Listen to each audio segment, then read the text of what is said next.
I called my husband's aunt a whore. In December, my husband, Tom, and I hosted his parents for his birthday. His relationship with his dad was already strained, but we wanted to make it work. However, from the moment they arrived, his dad made inappropriate comments about race and sexuality. Tom addressed it twice that day, but it didn't stop. The next morning, Tom's mom asked him privately if there were topics to avoid around me. He mentioned race, trans issues, and rape. She agreed, but the conversation didn't seem to matter. Later that day, his dad insisted on sharing jokes from a comedian he liked. His mom tried to stop him, but he ignored her. Then he told the first joke.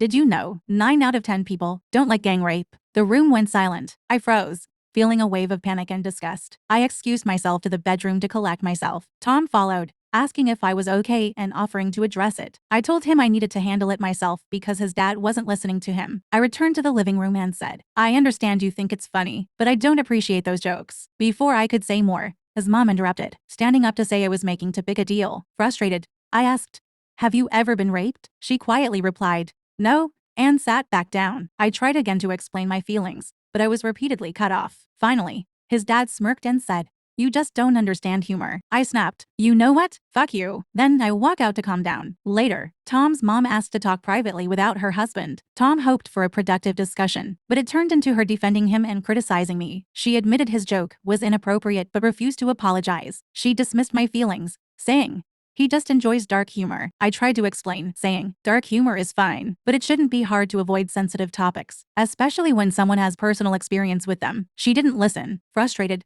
I asked, what if someone joked about your sister being a whore? Would you laugh or feel defensive? She froze. What does that mean? She asked. I continued. She has kids from multiple men. From the outside, it's obvious she's been around. If someone joked about that, would it be funny to you? Her shocked silence made me instantly regret my words. I crossed a line. My intent was to make her understand, but I'd lashed out. Tom thought it was justified since they likely wouldn't want to stay with us again. But I can't shake the guilt. I wish I had handled it better.